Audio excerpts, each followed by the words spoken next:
Conditioning on this 2000 Silverado E Assist. This is a 4x4 with the E Assist. My God, if you 4x4, yeah, 4x4. And if you think it's expensive to fix your Ford and Chevys now, throw electrical E Assist and hybrids on that, and you're going to be totaling out vehicles left and right. You guys with diesels, with these new fuel systems and smog devices, you already know how fast it is to bankrupt you with repairs. But let's get to air conditioning. I just filled it up, and you can see where it started. Right, God damn it, come on, pull back there, right there. And we are 6 minutes into it. We're at idle. And we're basically saying somewhere about 188 PSI. Yeah, 188 PSI. We're saying right there at the high side. For you guys who like pressures, 36, 35, slowly dropping on the low side pressure. If I could get that to zoom in right there. Get clear, 35.2 PSI. Let's look at our temperature coming out of the dash. We're at 54 degrees. And you can see where it started and then came down.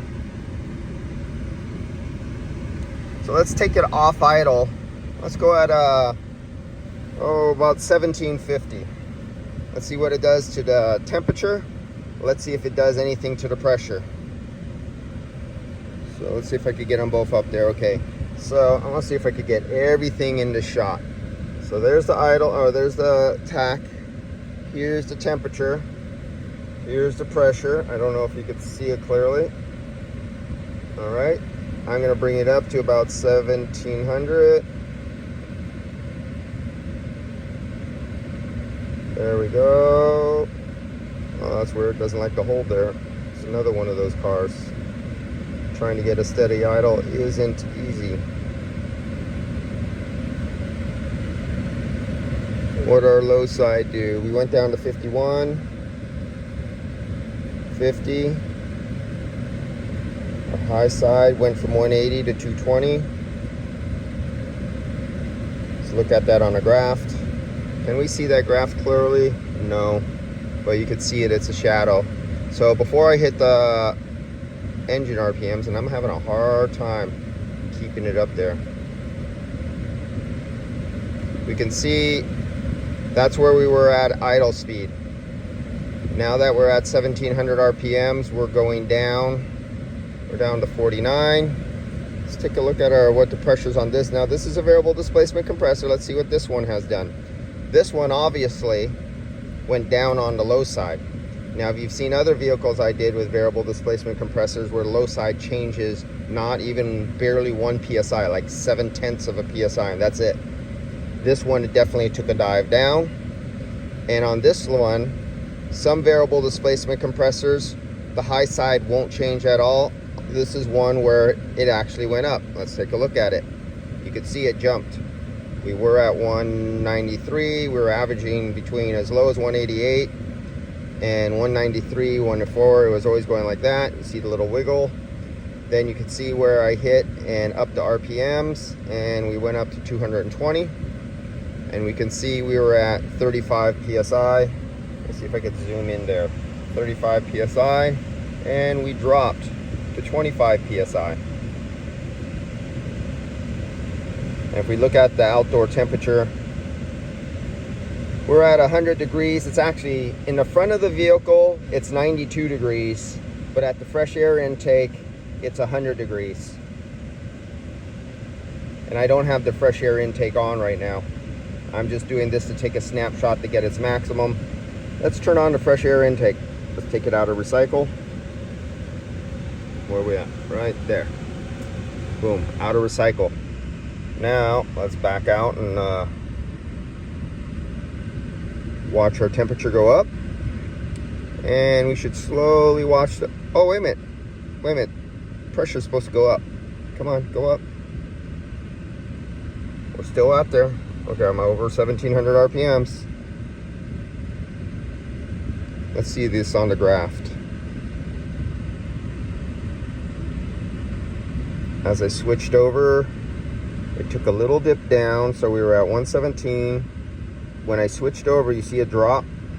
It went down to 113 and now it's going back up. There we go, 230. Now that'll depend on what the compressor is doing, because this is a variable displacement compressor. And the temperature of our air coming in now, almost 118 degrees, because there's airflow.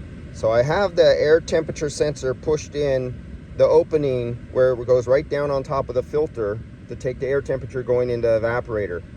And it's between 118, it's going 118, 119, 118, 119, 120, 121. So this is the temperature of the air going over the evaporator right now, 120 degrees. And we got 58 degrees, that's a 61 degree delta, you see right there. Let me zoom in for you. So we have a 62 degree difference on this vehicle. We have 121 going in, 58 coming out. And I lost my link, my battery when it went into saving mode. So I always leave, if I don't have saving mode in, I always leave them on overnight, or they move around in my vehicle, the button gets crushed and goes back on, so I'll come back to that. All right, just wanted to show you that. That is the air. Remember, it was only at 98 degrees before, because there was no air, the fresh air door was closed, so it was on recycle. When it was on recycle, there's no air being drawn from the engine compartment with the hood open. The hot engine heat mixing with the cold outside air. So the cold outside air is 92 degrees. Little engine heat, they mix together, and the final mixed air going on top of the cabin air filter is 127 degrees now. As this engine warms up more, because I'm keeping the idle up, as the engine warms up, it gets hotter, you have the hood up, and you're going, I don't understand, why does my vehicle not get cold? Well, if you're trying to load it, and if I opened up the doors right now to really put a load on it, that would even, when I open the doors, the pressure will drop into cabin, because the blower is sucking from outside and pushing inside like a balloon. So that means I'm under a greater pressure in here. So that slows down the flow that could possibly flow through the blower motor. If I open a window or a door, it releases the pressure here. That means it could suck more air. The blower can push more, and the temperature will go up, and it'll draw more air. Let's see if I crack a door open. There we go. Door's cracked open.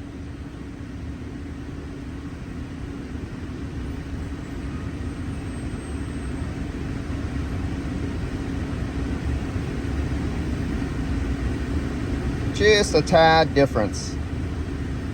This one is not great. There must be a lot of air leakage in this car. So different cars will be different on how they respond. We're watching the temperature right there. Look at our nice beautiful temperature coming into the fresh air intake over the cabin air filter. Isn't that beautiful? Isn't that beautiful when guys are trying to do diagnostics and they have the hood up and they're trying to diagnose, why doesn't my AC cool? But when I follow the manual of opening up the doors and turning it on fresh air, I have horrible air. Well, why is that? Well, why is that? That's because you're having 132 degrees, and it's cold outside. It's only 92 degrees outside. I'm not in San Francisco. I'm about 20 miles south. So it's cool outside. It's only 92 degrees here. For some of you guys, that's very low. For me in San Francisco, it's hot. But it's only 92 degrees outside, but I have 134. Now, if I was in Arizona, Utah, or Texas, and it was 110 or 15, that would probably be about 145, 165. So it all depends on the vehicle and how the engine airflow goes. So when you're trying to diagnose this poor cooling here, and you got a hood up, you're creating your own problem. See you guys later.